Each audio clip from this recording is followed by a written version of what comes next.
Murakaza neza, tubafitiye amavuta y'ubwoko bwose butandukanye yo kwisiga. Aha ni kwa Diana, dukorera mu nyubako ya Rubangura kuri ground floor ku muryango wa 16 duteganye na City Tower, kandi tunegeranye neza na farumasi yitwa Sunbeam.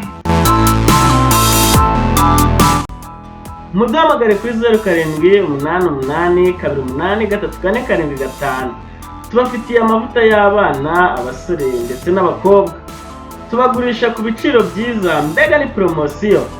Ku bafite akazi kenshi muduhamagare tuyabagezeho. Murakoze cyane, turabakunda.